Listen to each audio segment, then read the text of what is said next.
یہ قاضی اسد بن فرات رحمۃ اللہ علیہ جو سب سے پہلے جنہوں نے اس علاقے کو فتح کیا تھا، وہ اتنے بڑے عالم تھے کہ امام مالک رحمۃ اللہ علیہ کے شاگرد تھے، امام محمد اور امام ابو یوسف رحمۃ اللہ علیہ کے شاگرد تھے، اور ان کے بارے میں یہ واقعہ مشہور ہے کہ وہ جب یہاں سے ٹونیشیا سے سفر کر کے پہلے مدینہ منورہ گئے، امام مالک کے پاس کی شاگردی کی، ان کے علوم حاصل کیے، اور پھر وہاں سے سفر کر کے عراق گئے، اور عراق میں امام ابو حنیفہ کے شاگرد امام محمد اور امام ابو یوسف ان سے علم حاصل کیا۔ اور کس طرح کیا کہ امام محمد ابن حسن شیبانی جو امام ابو حنیفہ کے شاگرد تھے، ان سے جا کر کہا کہ میں حضرت آپ سے کچھ علم حاصل کرنا چاہتا ہوں۔ حضرت امام محمد رحمۃ اللہ نے فرمایا کہ بھائی میرے پاس کوئی اور وقت تو ہے نہیں پڑھانے کے لیے، کیونکہ سارے دن مصروف رہتا ہوں۔ امام محمد کی کتابیں اتنی لکھی ہیں انہوں نے کہ کئی اونٹوں پر ان کا بوجھ لادا جاتا تھا۔ امام صاحبی کہتے ہیں میں امام محمد کی کتابوں کا اونٹوں کا بوجھ لے کر آیا ہوں امام محمد بن حسن سے،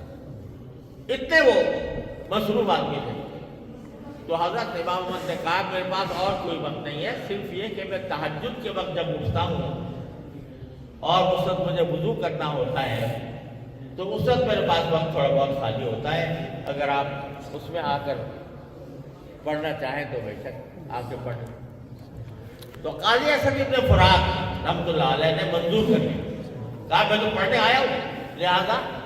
مجھے تو جس وقت بھی آپ پڑھائیں گے میں آنے کو تیار ہوں۔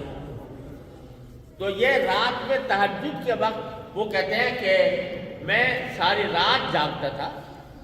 اس خیال سے کہ کہیں تھوڑا سا وقت مجھے ملا ہے تہجد کے وقت کا، وہ مجھ سے کہیں چھوٹ نہ جائے، تو ساری رات جاگتا تھا، اور جب نیند آتی تھی تو سامنے پانی رکھا ہوتا تھا، پانی سے اپنے آنکھوں کو ملتا رہتا تھا تاکہ نیند بھاگ جائے، اور تہجد کے وقت میں جا کر امام محمد رحمۃ اللہ علیہ سے پڑھتا تھا۔ اس طرح انہوں نے علم حاصل کیا۔ آج کا زمانہ نہیں ہے کہ آدمی تونس سے پہلے مدینہ منورہ جائے، نہ ہوائی جہاز، نہ ریل، نہ گاڑی، نہ موٹر، صرف گھوڑوں پر اور اونٹوں پر سفر ہوتے تھے۔ پہلے مدینہ منورہ گئے، پھر مدینہ منورہ سے پھر عراق اور کوفہ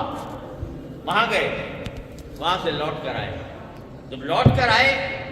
تو عالم تھے، محدث تھے، فقیہ تھے، قاضی تھے، لیکن جہاد کا وقت جب آیا تو جہاد کے لیے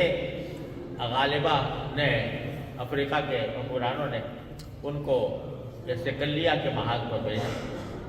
تو سکلیہ کو انہوں نے فتح کیا، اور وہ سب سے پہلے مسلمان حاکم تھے جو اس علاقے میں جنہوں نے حکومت کی۔ اور پھر یہاں پر یہ میں نہیں کہہ رہا، جو انگریزی مورخین ہیں وہ بتلاتے ہیں کہ ان کے آنے سے پہلے جو اس علاقے کے اندر جہالت تھی، اس علاقے کے اندر تباہم پرستی تھی، اس علاقے کے اندر اخلاق و کردار نہیں تھے، اور ان کے آنے کے بعد اس پورے معاشرے کے اندر وہ اخلاق و کردار پیدا ہوئے، تہذیب پیدا ہوئی، شائستگی آئی، لیاقت آئی۔